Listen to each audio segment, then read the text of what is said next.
Te decía, Ana, que como buena periodista, para presentarte tú a ti misma solo utilizas un titular. Madini en Mancha, escribo cosas.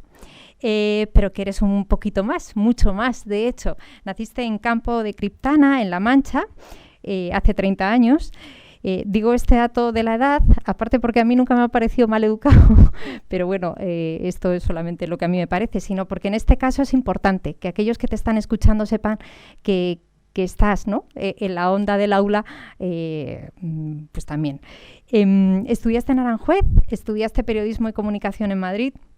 Tu primera casa profesional fue Telva, trabajas para Radio Televisión Española ahora, y te conocemos fundamentalmente todos porque has escrito un libro en octubre del 20, lo escribirías antes pero lo publicaste en esa fecha, que se llama Feria y que tiene Juan en la mano, bien leído además, y lo hemos comentado como muchas cosas que comentamos porque somos amigos.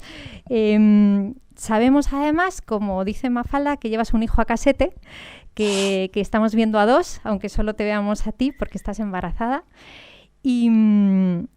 Y tenemos la gran suerte de tenerte hoy con nosotros para tratar un tema que nos parece muy importante, como es la cuestión de la libertad, ¿no? Que tiene tantísimas perspectivas, que tiene tantos caminos para tratar y que intentaremos hoy, pues, y sobre todo eso es el trabajo que le toca a mi colega Juan, abrir un camino, ¿no? Y no todos los que hay para poder profundizar. Presentaba un poco el formato de esto que hacemos, que lleva el Instituto Newman haciendo desde hace mucho tiempo, que se llaman los cafés Newman. Ese es nuestro hijo, ¿no? El hijo del instituto fundamentalmente son los cafés, que durante años proponemos para durante una hora abrir en la comunidad universitaria un tiempo de tertulia sobre las cosas importantes. Seguramente no nos parecen urgentes y por eso mismo las dejamos muchas veces, pero son las más importantes. Las preguntas existenciales que llevamos en el corazón y por las que venimos a la universidad, por las que estudiamos, por las que investigamos, son aquellas que se ponen de manifiesto cuando uno toma copas, ¿no? Son aquellas que nos hacen movernos.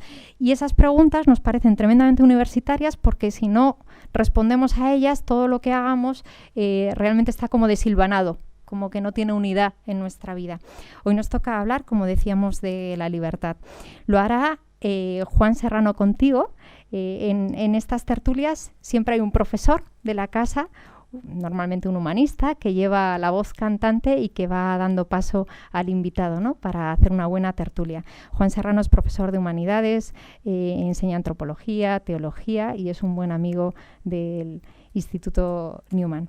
Tendremos una media hora para que habléis entre vosotros y luego os decía a todos los que no me habéis escuchado, pero como ya habéis ampliado el número, pues mucho mejor, daros la bienvenida ahora a los 230 que estáis escuchándonos.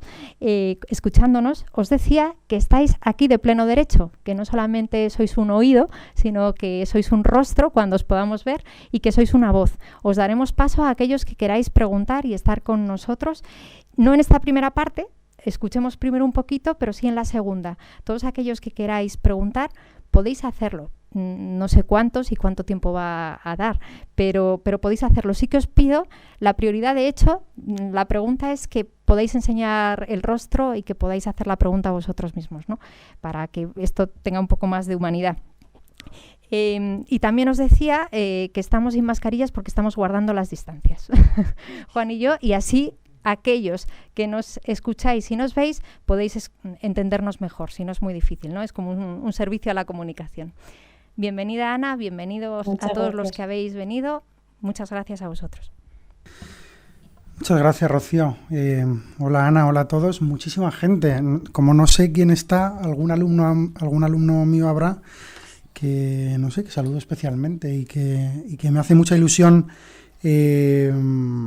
Pues esto, porque cuando yo empecé a leer, bueno, digo, Ana Iris dice una cosa en el libro que lo refiere en realidad al enamoramiento, pero que puede ser leído más amplio, de que conocer es reconocerse. Y en el caso, al menos mío personal con Ana Iris, ha sido literal, porque cuando yo empecé a ver en Twitter que había gente que yo seguía que estaba leyendo el Feria y que era una pasada y que no sé qué, y me compré el libro y empecé a leerlo, Un día en casa de mis padres vino mi hermana también a comer y tenía el libro y dije, anda, ¿te lo has leído? ¿Te ha gustado? Y dice, pero ¿cómo que? Pero si es de mi amiga Ana Iris. Y digo, pero ¿cómo que tu amiga Ana?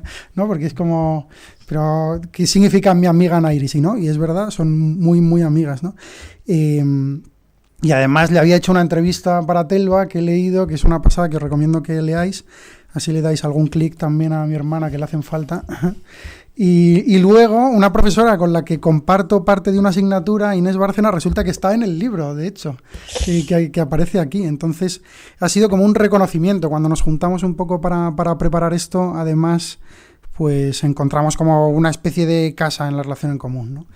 Y preparando esto, esta primera parte que ha leído Ana Iris, a mí venía también a la memoria, y lo comentamos un poquito si quieres, un artículo del que siempre me acuerdo por estas fechas desde el año pasado, que se llama Del Martini al Meconio, que escribió David Gistau, y que además viene muy a cuento de la libertad, ¿no? Aquí el padre Florencio siempre dice, cuando presenta los Cafés Newman, que no nos enfrentamos a un temita, que no estamos delante de un temita, sino de algo fundamental para la vida humana, y que, por tanto, cuidado con las respuestitas, ¿no? Pues David Gistau, cuando escribe esto en 2010, se lo escribe a su hijo Luca, lo escribe en relación con su hijo Luca, y allí habla de una cosa de la que Ana Iris habla muchísimo, que tiene que ver con la libertad y con una especie de moto que nos han vendido, creo que lo dices así explícitamente en el libro, ¿no?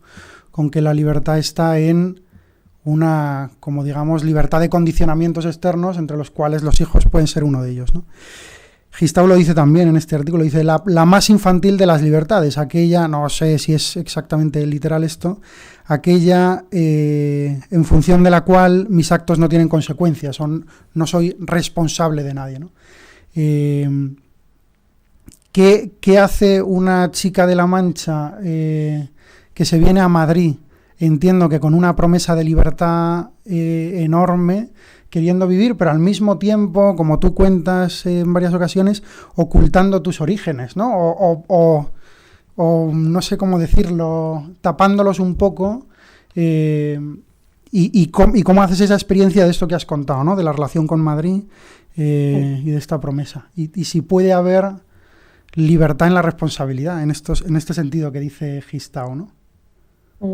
Lo primero, muchas gracias por invitarme. Tu hermana María, aunque no la menciono explícitamente, está en el libro porque de su mano hice muchas reflexiones y me invitó mucho antes de que yo estuviese preparada para reflexionar de temas de los que hablo en feria. Ella ya me invitaba a hacerlo, entonces muchas gracias. Es un placer estar casi en familia. Y bueno, a mí me hizo mucha gracia cuando me ofrecisteis hablar justo de este tema, ¿no? De la libertad, porque es un asunto con el que yo tengo muchísimos conflictos desde niña. Por un lado, porque nunca o siempre me han inculcado que hay un modelo económico, obviamente, en el que nos inscribimos y que nos interpela todo el rato y que nos afecta, ¿no? De una manera vivencial, que es el liberalismo, ¿no? Y que tiene un nombre precioso, pero en el que se cometen liberticidios tremendos, en el que son libres aquellos que más tienen, ¿no? En España, lo tengo aquí apuntado, hay 1 de cada 5 españoles está ahora mismo en situación de pobreza, lo que supone el 21 de esos españoles. Yo desde niña me preguntaba si puede haber libertad existiendo estas desigualdades económicas. Yo creo que no, y ahí entra lo que tú dices un poco, ¿no? Puede haber libertad sin responsabilidad, o sea, puede haber libertad en un modelo económico y social en el que existen tremendas desigualdades. Hace poco se doctoraba una amiga mía, que se llama Tamara, una buena amiga, y se doctoró cum laude. Y yo lloré un montón, todas mis amigas lloraron un montón. Cuando se lo conté a mis padres, la alegría fue tremenda, y fue tremenda porque Tamara es hija de un barrendero y una limpiadora. Y bueno, y cuando conoces su historia y sabes todo lo que ha tenido que luchar para doctorarse cum laude, que obviamente cualquiera que se doctora cum laude ha estudiado mucho, ha hincado codos y le ha echado mucho esfuerzo, pero mi amiga Tamara ha hecho ese esfuerzo y aparte el esfuerzo extra de tener que ayudar económicamente a sus padres, de tener que tener otros trabajos. Entonces obviamente tuvo la libertad, ¿no? Y es una paradoja que tuvo la libertad de llegar hasta ahí y lo hizo, pero seguramente lo hizo con una mochila que muchos no hacen. Y mi relación con lo que hablas, ¿no? De irme a Madrid, desapegarme de mis raíces, tenía que ver con eso, ¿no? Con que yo de pequeña, escribiendo el libro, me he dado cuenta que los niños somos muy intuitivos y muy sabios ya desde pequeños. Presuponemos que no saben nada, pero conocer es reconocer, y yo creo que vamos reconociendo patrones mucho antes de lo que pensamos. Yo me daba cuenta de que en este modelo económico en el que vivíamos, si mis padres no tenían la misma posición social que los padres de médico de familia, ¿no?, que yo consideraba que era lo que se debía ser, pues era su culpa.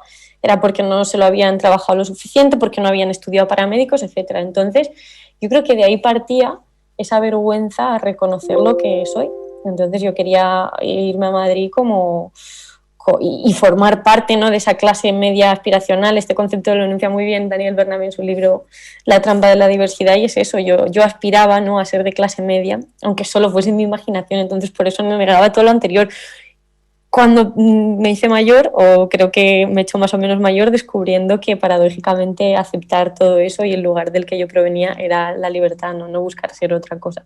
Bueno, son muchas cosas, ¿no? O sea, es verdad que uno dice, vamos a hablar de libertad, y dice liberalismo, ¿no? La conciencia de clase, tú hablas también de la romantización del lumpen ¿no?, bueno, muchas cosas de las que se están hablando y de las que quizá habría que hablar más en cierto sentido, porque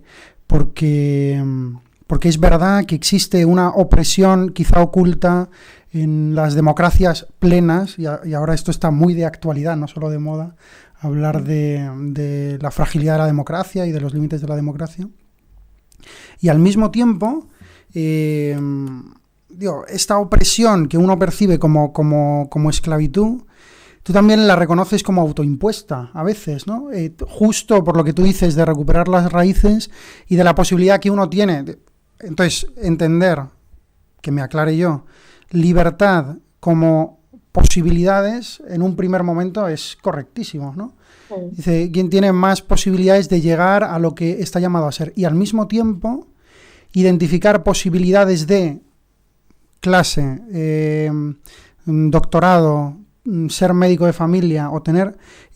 La pregunta sería, por continuar por aquí, ¿se puede ser libre siendo barrendero y se puede ser esclavo siendo médico de familia? Por supuesto, es que yo creo que es la paradoja también que se da mucho en mi generación y de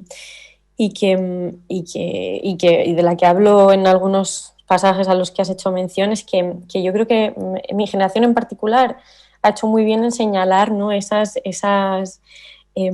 cuestiones estructurales que tienen que ver con el modelo socioeconómico y que nos impiden ser libres, ¿no? Hablamos y hacemos muy bien, ojo, hablamos mucho de precariedad, de inestabilidad laboral, del 40% de paro juvenil, ¿no?, que tenemos en España, y de cómo eso precisamente nos impide tomar decisiones libremente como formar una familia. Y sin embargo, pero los modelos económicos nunca se quedan ahí, ¿no? Parece que vemos muy fácil criticar o que nos es muy fácilmente identificable el funcionario gris y triste de la URSS, pero no nos es fácilmente identificable el modelo antropológico del liberalismo económico, ¿no? Y a la vez que criticamos ese liberalismo estructural que nos impide realizarnos como nos gustaría, abrazamos el modelo antropológico del liberalismo, ¿no? O sea, yo creo que nos hemos enamorado de nuestra propia jaula como generación, y que donde criticamos que haya un modelo competitivo y basado en la libre elección paradójica, pues nosotros como generación hemos abrazado este modelo de que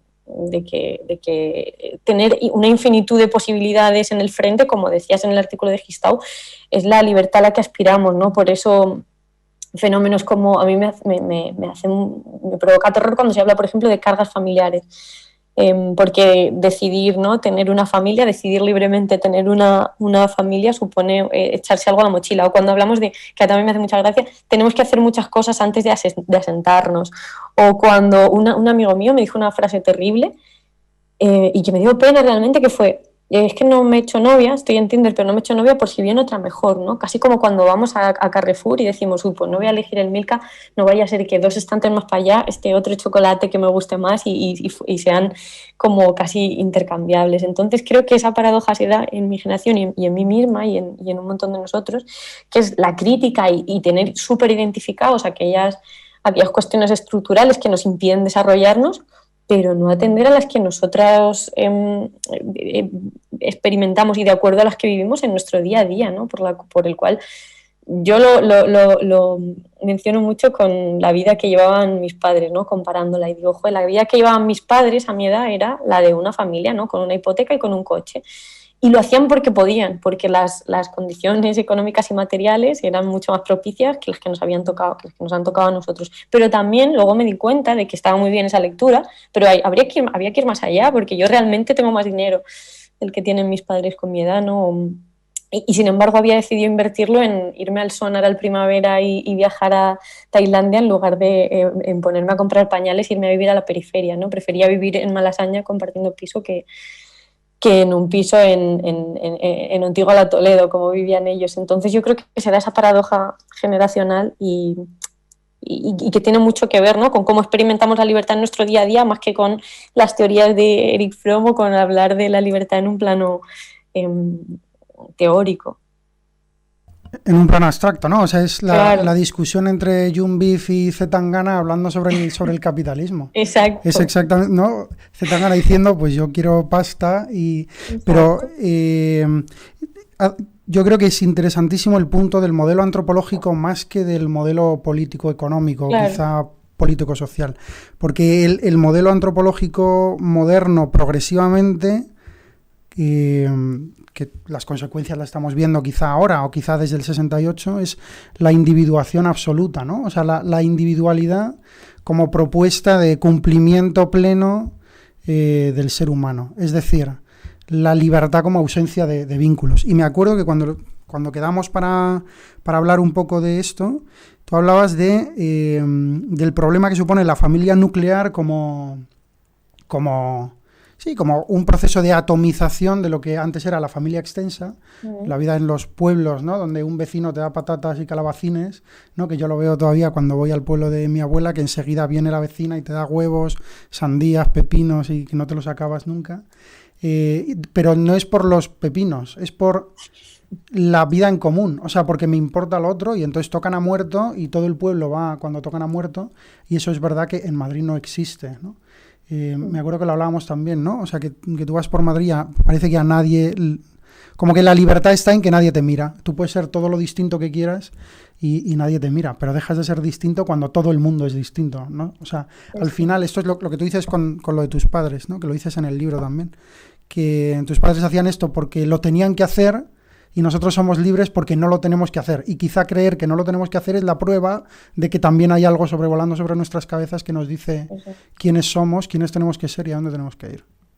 Yo creo que ocurre siempre, ¿no? Que es muy difícil interpretar la época de uno y es muy difícil interpretar los imperativos de uno, y de igual manera que mis padres seguramente no reflexionaban acerca de que tenían que casarse y tener hijos jóvenes por un modelo cultural heredado, nosotros tampoco identificamos nuestro yugo y nuestras cadenas, y ese es el mayor triunfo, ¿no? del sistema, pues que pensemos que lo que tenemos ahora es libre elección, ¿no? Que libremente elegimos alargar la juventud, que libremente elegimos vivir hacinados en pisos, y es verdad que hasta cierto punto libremente lo elegimos, y que una lectura puramente, como tú dices, que casi es más interesante la lectura antropológica, ¿no?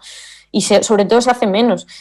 Y en cuanto a la frase que te referías, claro, es que a mí me gusta mucho, o tiendo mucho a leer la realidad de una manera muy cotidiana y muy vivencial, y cuando la gente habla de no, me encanta irme a Madrid porque nadie me conoce y nadie me dice nada, y que es que hayamos llegado al punto en el que eso sea positivo, y entiendo realmente que eso sea positivo para algunas personas, porque y también tiene que ver con, yo creo, con esta individuación que nos lleva a valorar más las comunidades selectivas que las orgánicas. Mi grupo de amigas de yoga tiene más que ver conmigo porque les gusta, tienen una visión del mundo de tal o cual manera, y tienen mucho más en común que yo, que mi propia familia, porque es algo que no he elegido, ¿no? Yo creo que también una de los desvaríos, ¿no? de la libertad en nuestros días, y por eso tengo problemillas con el concepto, es el creer la capacidad de autodeterminarnos, ¿no? como individuos, y que la libertad consiste en elegir lo que cada uno es. Y la libertad consiste en eso, pero hay cosas heredadas que no dejan de ser... o hay cosas heredadas que no tienen por qué ser negativas. Sobre todo se concibe todo lo heredado y todas las raíces, que es sobre lo que trata este asunto. Las raíces no se eligen, son las que son. Tú puedes elegir tintarte las flores si eres un almendro, tintarte las flores de rojo, de azul, pero en principio iban a ser rosas y tus raíces sí que no te las puedes tintar. Entonces yo creo que otro de los problemas que tenemos es eso, ver la autodeterminación y la elección de cómo yo quiero ser súper especial como individuo, casi el fin último, ¿no? de nuestras vidas, y que nos lleva a negar muchas veces la verdad que existe. No nos olvidemos de que... O sea, esto de la autodeterminación, yo creo que es el punto de llegada, ¿no? La autodeterminación, la individuación hasta el extremo, que en la frase de me gusta Madrid porque nadie me conoce es una pérdida en la masa, en realidad, es la pérdida de la individualidad en último punto. Pero la cuestión de la autodeterminación en nuestro tiempo, incluso desde un punto de vista biológico, no desde un punto de vista del destino, yo quiero elegir la profesión, a qué me voy a dedicar, incluso desde el punto de vista biológico. Ahora, incluso en una clave marxista de la historia, como lucha o oposición de dos clases contrapuestas, ya está superado quizá lo de bueno, no para todos, ¿no? Pero sean lo que sean, para el feminismo, lo femenino y lo masculino, las mujeres y los hombres, cualquier clave de lectura marxista de la historia, incluso en esa clave, la posibilidad de autodeterminación, podríamos decir, de dictadura del proletariado en busca del bien último final, está en función del otro. O sea que incluso la autodeterminación es siempre posibilitada por una relación primaria con lo que tengo delante, que yo puedo negar o no. Entonces, de aquí yo creo que viene el título del Café Newman de hoy, ¿no? Volar con raíces. O sea, volar, que es como la referencia de la libertad, ¿no? Volar libre como un pájaro que no tiene que seguir un camino, que no está atado a la tierra y al mismo tiempo echar raíces. A mí la intuición que tengo es que solo volamos cuando aceptamos conscientemente las raíces que nos constituyen. Es decir, en definitiva, cuando sabemos quiénes somos. Porque no sabemos quiénes somos si no sabemos de dónde venimos, ¿no? Eso es como yo creo que, bueno, que no es de ahora, que viene de hace siglos, ¿no? Esta tendencia del hombre moderno a preguntarse más por el futuro que por su propio pasado. Y a concebir casi como más positivo lo que está por venir, sea lo que sea, que lo que ya vino, y a negar esto, ¿no? Que a mí es algo que me da mucha pena. Y hay una frase que no sé si es de Chesterton o que habla de precisamente de esto, de que la libertad reside en volar y llegar al mismo punto del que te fuiste, en emprender un camino, y al llegar al mismo punto del que te fuiste, reconocer todo con ojos de niño, ¿no? Como si fuese por vez primera. Y yo creo que, o al menos ese ha sido el camino que yo he recorrido, ¿no? Y también me molesta mucho cuando me dicen, no, pero es que, hombre, para volver a tus raíces has de haber recorrido, o para darte cuenta de que tenía valor aquello de lo que provenías, ¿no? Tus orígenes, tus raíces, etcétera, hace falta ir más allá y explorar y equivocarse. Yo no creo que haya que bajar al infierno para creer que existe el cielo.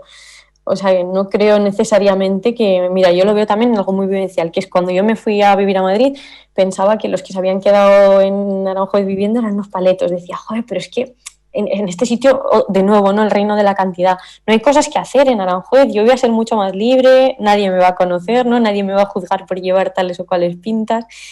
Y ellos no necesitaron ciertamente hacer lo que yo para darse cuenta de que el lugar del que provenían y las raíces, en este caso geográfico, pero que tiene muchas lecturas que no son geográficas, como pues estas que tienen que ver con la comunidad orgánica, con esos pueblos en los que la vecina te regala tomates. A ellos no les hizo falta emprender ese camino. Hay gente que ya extrae ese conocimiento y no le hace falta equivocarse o enamorarse de hombres de paja y de falsas libertades, ¿no? Esto de la libertad, y vamos casi a dar, bueno, ya son y media, hemos tenido un problema técnico y entonces a lo mejor un poquito más, pero enseguida damos paso a la gente. Esto de la libertad como mera posibilidad, o como la libertad reducida a la elección sin ninguna otra consideración respecto de aquello que se elige o de la finalidad de lo que se elige, en cierto sentido es infantil. Entonces es verdad que hay una posibilidad de reconocer en el niño, en el infante, valores positivos, ¿no? Esto que tú decías, que el niño conoce intuitivamente y que tiene una apertura a la realidad como algo positivo casi natural, cuando ha sido querido y ha sido cuidado, ¿eh? No es de cualquier modo. También puede haber mucho resentimiento en el niño que no ha sido querido o que ha sido incluso maltratado. Bueno, hay patologías, esto lo describe la psicología, asociadas al apego cuando no se establece correctamente. Pero es muy infantil, ¿no? O sea, la mera posibilidad de elegir sin una relación con la finalidad. Entonces, claro, la posibilidad de referir mi acción, lo que yo hago, lo que yo emprendo, la idea que tengo a un futuro posible, si no nace del pasado, si no nace de la memoria de quién soy, puede ser considerada simplemente una pataleta adolescente, ¿no? Como un estertor, yo qué sé, del que muere matando porque no puede hacer otra cosa, o del que hace cosas solo porque tiene posibilidad de hacerlas. A mí me parece un síntoma de nuestro tiempo, ¿no? El punto de la rebeldía por la rebeldía como valor en sí mismo. La rebeldía es buena en función de aquello contra lo que uno se rebele, ¿no? No del valor de la rebeldía misma. Y esto, a mí no recuerdo de quién era un texto, pero había un texto publicado sobre filosofía de la estética respecto a esto, ¿no? Respecto a cómo Byung-Chul Han, el filósofo este coreano tan de moda, también tiene un fragmentito en un libro suyo que habla de los rituales sobre el valor de la autenticidad, ¿no? Cómo la autenticidad y todo lo relacionado con ella hace unas décadas se puso mucho en valor y todo el mundo quiso copiar, pensemos, los punkis de Londres de los 80, ¿no? Pues en ese momento eran auténticos, pero cuando replicas en bucle el punky solo porque pones en valor la autenticidad, pues resulta que ahora el auténtico es mi abuelo Vicente, ¿no? Que lleva boina y los zapatos se los compra el zapatero en lugar de en el Primark. Y eso es una paradoja constante, ¿no? Porque vas quemando y vas quemando. Y lo mismo sucede, claro, con estas elecciones, ¿no? Lo mencionabas antes también, ese infierno de lo igual, ¿no? En el que creyendo y queriendo ser diferente y diferenciarte del resto acaba siendo uno más. Y por supuesto que la libertad sin responsabilidad y sin mirar. Obviamente hay que proyectarse al futuro. Hace poco leía también un texto muy bonito de Lorca cuando fundó la biblioteca de Valdevaqueros de su pueblo. Y hablaba de que ningún proyecto que no se emprenda mirando a los hijos y mirando a los nietos, que ojo, también es una responsabilidad para con el futuro, no tiene ningún sentido, pero creo que tampoco tiene ningún sentido hablar de libertad sin hacerse responsable, ¿no? Y reconocer sobre todo el valor. Creo que también somos una generación muy condescendiente con nuestros antepasados, sin reconocer el valor de lo que nos legaron, porque es que no estaríamos aquí. También por eso tengo un conflicto, ¿no? Con la libertad, ¿no? Porque no existe, mientras que no exista un otro al que apelar, pero en ese momento que exista un otro ya va a dejar de ser tal cosa en muchos aspectos y ahí entra en juego, por supuesto, la responsabilidad. Yo mientras te lanzo una, Ana, Sí. Vas a tener un bebé Sí. y eres joven, ¿no? Hablabas de las generaciones pasadas, pues seguramente nuestras abuelas ya tenían 2 churumbeles, pero las nuestra no, ¿no? Nuestra generación no. ¿Por qué uno puede decidir tener un hijo, ¿no? En un mundo en el que, ¿para qué? O sea, habrá que darle un sentido, ¿no? A traer una vida al mundo. ¿Tú has hecho este recorrido? Sí, de hecho en el libro, que mucha gente me pregunta, hay una carta a mi hijo que entonces no sabía que lo iba a tener y todo el mundo me dice, bueno, ya lo sabías, no lo sabía. Y hablo de una enseñanza que me dio mi amigo Gonzalo Herrera, que era mi ex editor, era mi editor en Vice hasta que lo cerraron. Tuvimos una disputa sobre para qué se tenían los hijos y yo hablaba de que a los hijos se los tenía para quererlos, obviamente. Yo decía, no, pues los tienes pues para quererlos mucho porque son seres desvalidos al principio y claro, sangre de tu sangre. Y él me decía que no, que los hijos, que quererlos obviamente ocurría, pero que ocurría casi como efecto colateral, ¿no? Que a los hijos se los traía al mundo porque eran legatarios y porque eran depositarios de una cultura, de unos valores, de un linaje, de un montón de cosas y que casi era una misión de responsabilidad, pero no medían tanto a cálculo económico, no hablaba de las pensiones, de hay que tener hijos porque hay que seguir manteniendo el Estado, sino de algo mucho más profundo. Y le tuve que dar la razón, obviamente, y creo que se traen a niños al mundo precisamente por una cuestión de responsabilidad. Me dirán que niños en el mundo expulsan más CO2 que 200 aviones viajando y será verdad, ¿no? Pero creo que lo que nos hace humanos es precisamente perpetuar unos valores, unas creencias y un modelo cultural que nos ha, para devolverle a aquellos que nos dieron la vida y el amor, esa vida y ese amor, ¿no? En forma de otra vida pequeñita. Sí, Mientras ibas tú a tanto, a mí, decir. o sea, a mí me parece que a lo mejor podemos correr el riesgo, esto lo decía también al principio, de quedarnos en una, Ana Iris también lo ha dicho, en una reflexión teórica o abstracta acerca de qué es la libertad, ¿no? Y creo que lo interesante para nosotros ahora en este ratito que tenemos, o creo que lo interesante es pues que vamos a hacer memoria de las experiencias de libertad que hemos tenido. O sea, no si existe la libertad, si somos libres o no, sino si hemos sido libres alguna vez y qué ha pasado, qué ha concurrido, qué ha sucedido para que se produzca esa experiencia en función de qué estaba. Pues a ver si esto es lo que nos cuenta la persona que quería preguntar. Nos dicen que ya se puede. Yo soy de un pueblo de Toledo y también estoy estudiando aquí en Madrid, entonces, bueno, el tema me viene muy a lo que soy. Y bueno, yo lo que he leído muchas veces es como lo que estaba diciendo Juan ahora, ¿no? Una reflexión continuamente teórica de los pueblos y de lo que significa un pueblo, como con el romanticismo continuo, pero como que nunca llega a materializarse en algo que podemos hacer, qué podemos aprender de los pueblos y qué podemos hacer para mejorar nuestras ciudades, ¿no?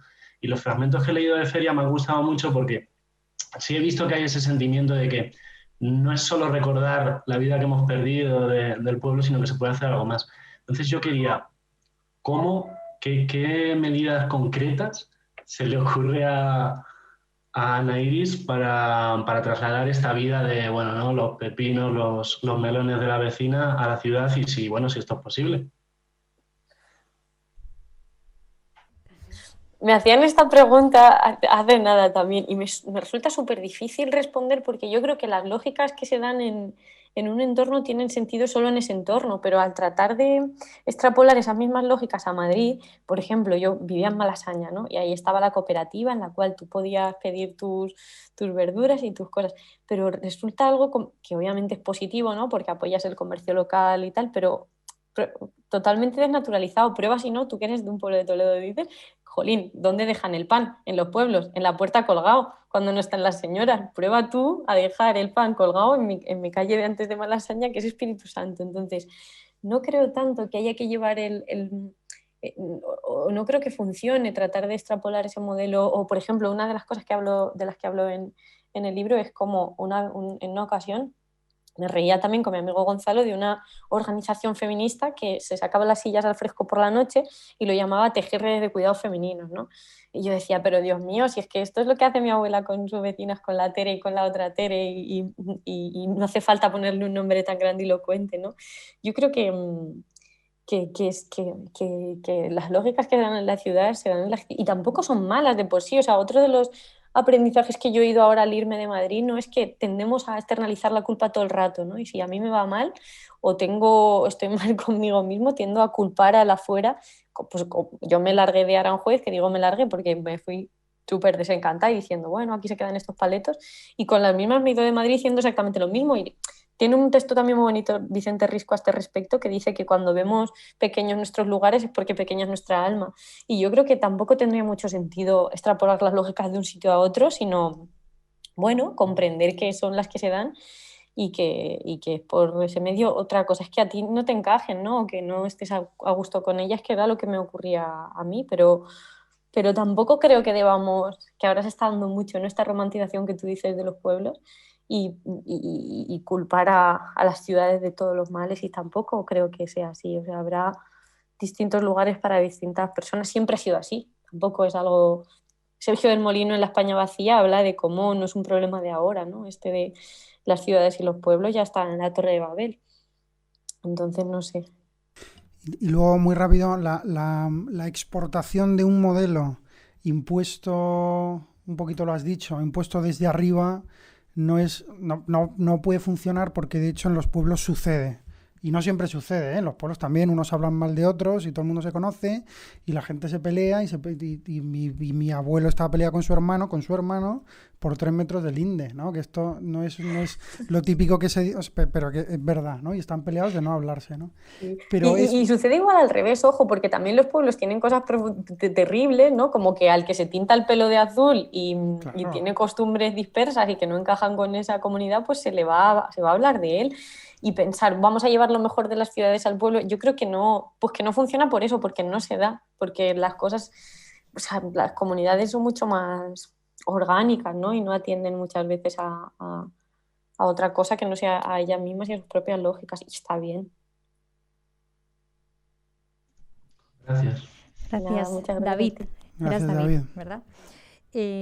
No sé si hay más. Yo mientras os animáis, hay muchas personas que te están escuchando, Ana, que están estudiando.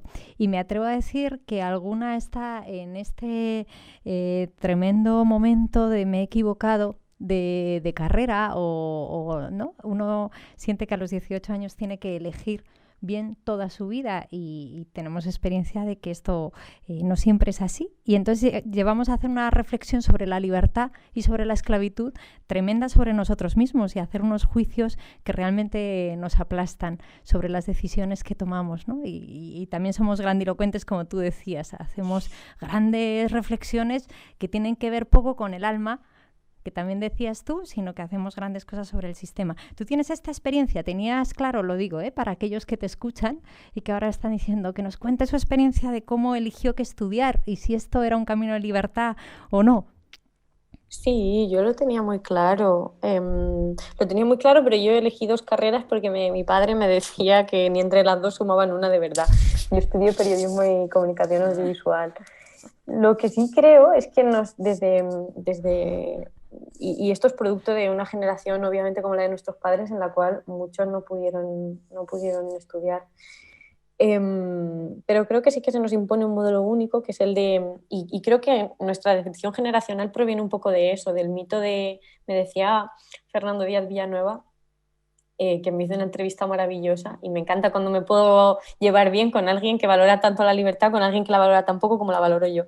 Me decía, no, es que tu generación se creyó el mito del Estado, que el Estado te tiene que dar casa, techo, comida, etcétera. Y yo creo que es al contrario, que nos creímos el mito del emprendedor y que nos dijeron, si vas a la universidad, si estudias 3 másteres, si haces un Erasmus como conditio sine qua non para ser un ciudadano de bien, tendrás tu lugar en la empresa privada. Y luego resultó que no era así. Entonces, también, o sea, el consejo que yo daría o lo que aprendí yo en la universidad es que no hay que concebirla como un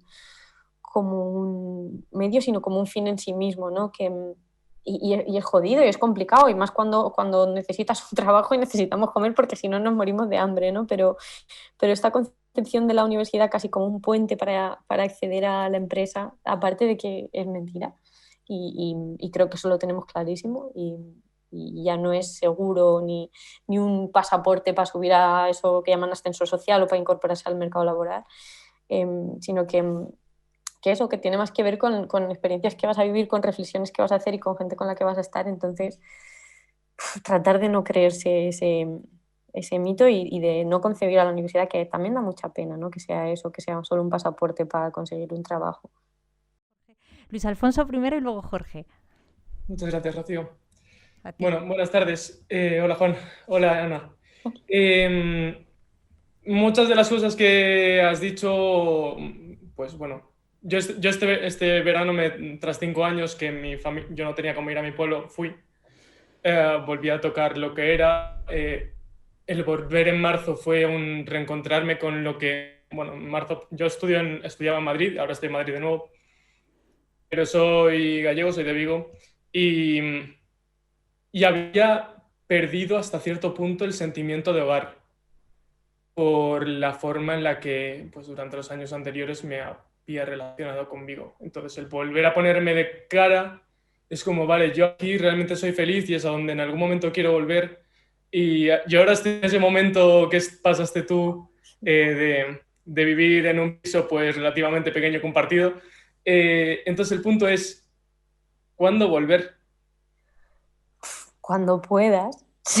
Es que esa es otra, claro, que está muy bonito hablar en abstracto de volver, pero es que no hay trabajo. Supongo que en tu pueblo, como en el mío, no habrá mucho trabajo. Yo creo que también la pandemia ha sido como una cosa, un virus aceleracionista, ¿no? Que procesos que ya venían dándose en nosotros mismos, como el que hablas tú, se han acelerado, ¿no?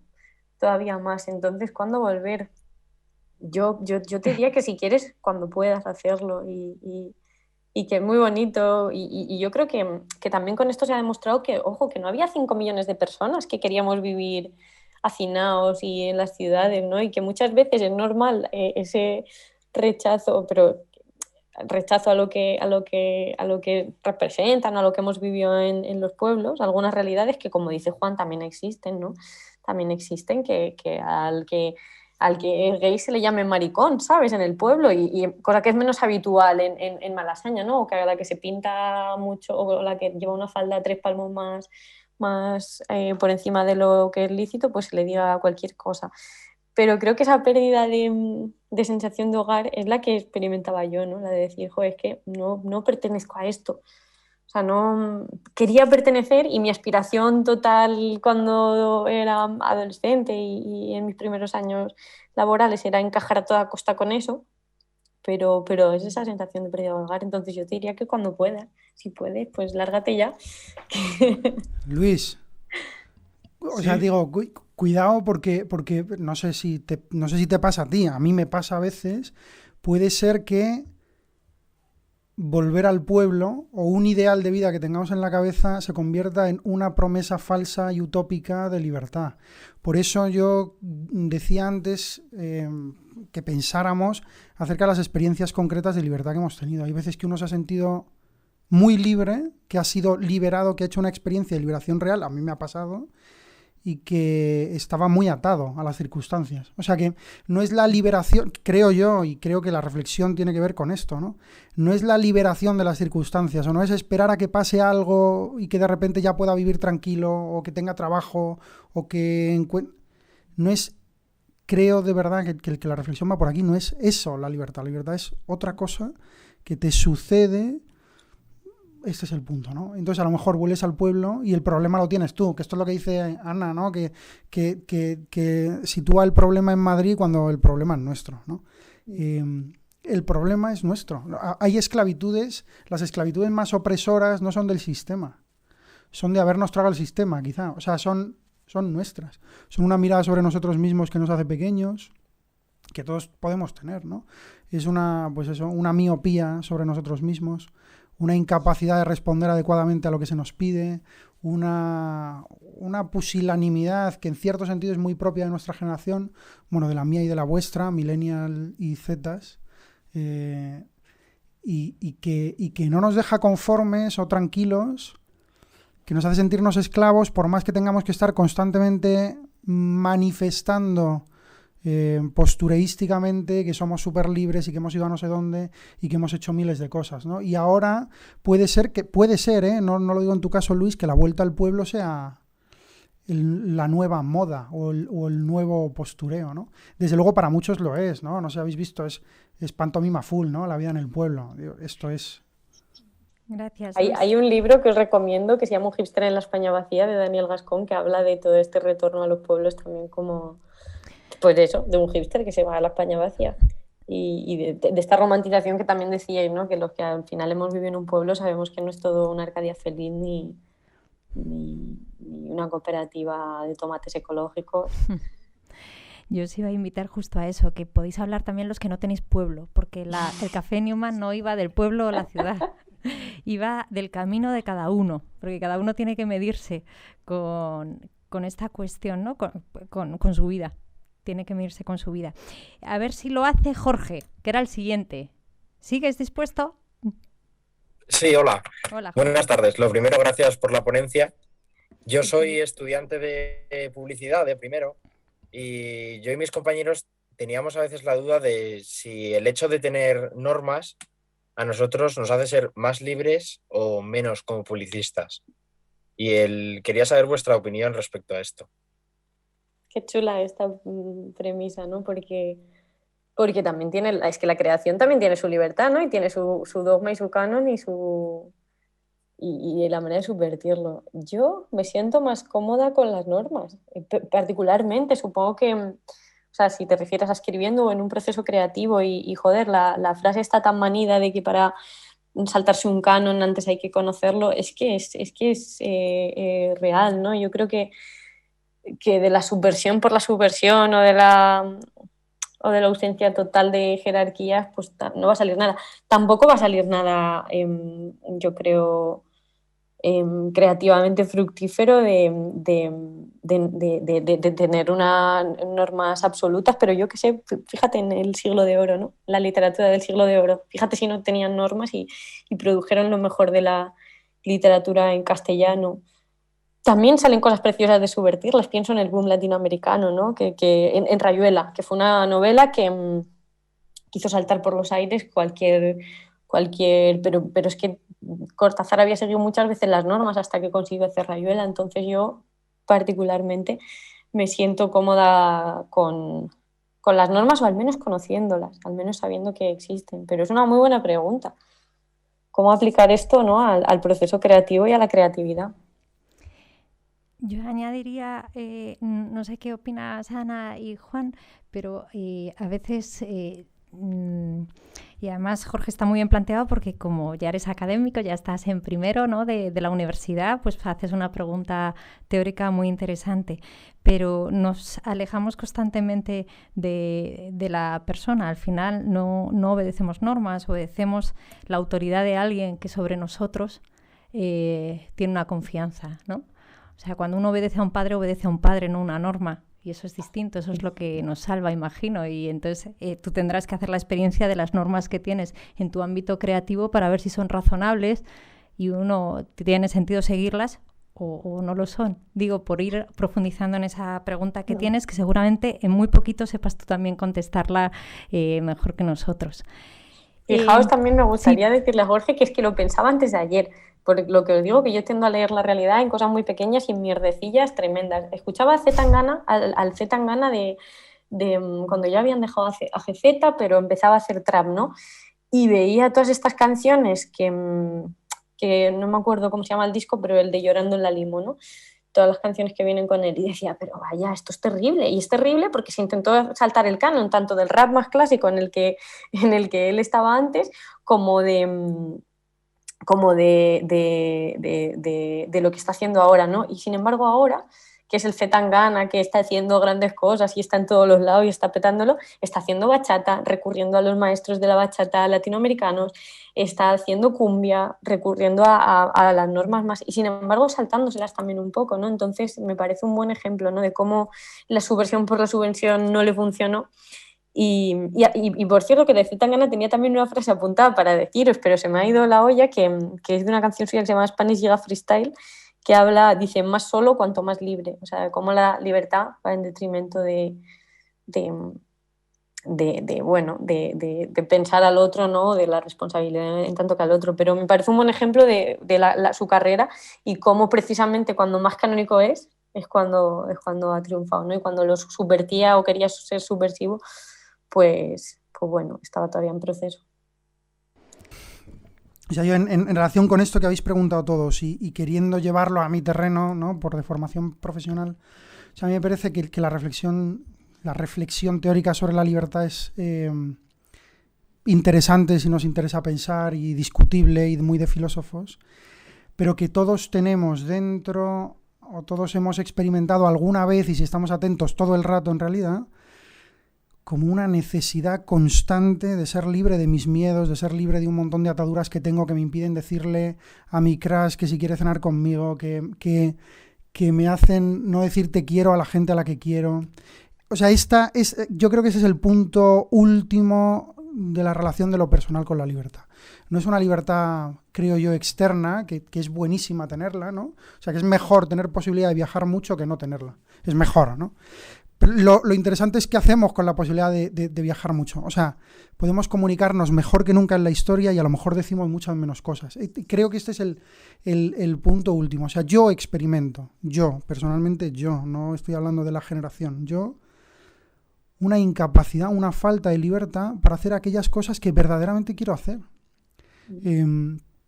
Como una una imposibilidad última que es muy difícil vencer para decir te quiero, para pedir perdón, para reconocer lo maravilloso que es el mundo. Esta fragilidad, y ahora os cuento yo mi experiencia, ya que nos animáis, solo la venzo en relación con alguien que me quiere primero. En una relación verdadera en la cual yo no tengo que estar a la defensiva, en la cual yo no tengo que demostrar a nadie nada. No sé si me explico. Hay un autor italiano que yo he estudiado mucho que dice que, en este sentido de lo que estamos hablando, que la libertad es la dependencia reconocida y vivida, que es muy transgresor, ¿no? Digo, nos suena, nos chirría mucho.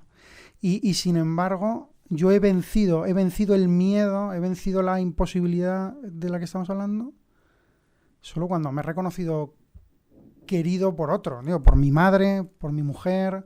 O sea, como que no puedo fallar en esto, ¿no? O sea, y entonces no tengo miedo a fallar porque no puedo fallarle a esta persona. No sé si me explico. Bueno, yo he puesto 2 preguntas en el chat, pero por seguir avanzando un poco en el debate que llevamos, me invento una nueva. Vamos a ver, yo creo que más que esto de llevar el huerto a la ciudad o esto de los huertos urbanos, ¿no? Que es una moda, yo creo que no deja de ser una moda, o llevar cosas, o irse a la España vaciada a repoblarla. Yo en este debate no quiero entrar, probablemente haya que hacer un poco de todo, pero bueno, yo lo que creo que se ha perdido en la emigración del pueblo a la ciudad ha sido 2 cosas principalmente. El concepto de educación de los niños, ¿no?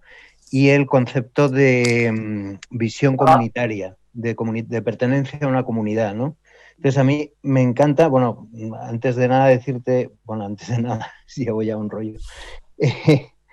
Ana Iris, me ha encantado tu libro y yo tengo 48 años y me ha encantado porque me ha parecido no solo muy perspicaz, sino también muy bello, o sea, que tiene una belleza muy grande. Y uno de los pasajes favoritos para mí es el de cuando tú imaginas lo que le vas a contar a tu hijo sobre la Mancha, ¿no? Y cómo le vas a enseñar todo, ¿no? Entonces, para mí esto es la definición de educación. O sea, el introducir a tu hijo o a tu alumno en la realidad con una pasión por lo que ves, ¿no? Por lo que experimentas.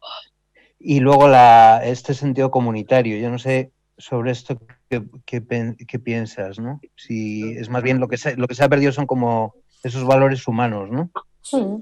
Sí, lo que decía antes, o sea, lo que yo más he percibido, y con esto hablaba de esto con unas compañeras de Vice hace meses, es en una comunidad orgánica, como es un pueblo, pues tú tienes que lidiar con realidades distintas a la tuya, que es como lo que tú dices, ¿no? Enseñarle la realidad con pasión y aceptar la realidad, sobre todo. O sea, lo que yo veo, lo que yo he visto viviendo en pueblos muy pequeños y en ciudades es eso, como en las ciudades, sobre todo los más jóvenes, primamos las comunidades selectivas, le damos mucho valor a círculos de militancia, o sea, por razones de eso, de militancia, estudiantiles, y abandonamos lo anterior, ¿no? Y las consideramos una razón para abandonar lo anterior. Con los amigos ocurre, ¿no? Yo dejo a mis amigos del cole porque, total, no tenían nada que ver conmigo, y yo creo que esto es la pérdida de la comunidad, ¿no? Porque la comunidad es realmente plural y hay que aceptarla en toda su pluralidad.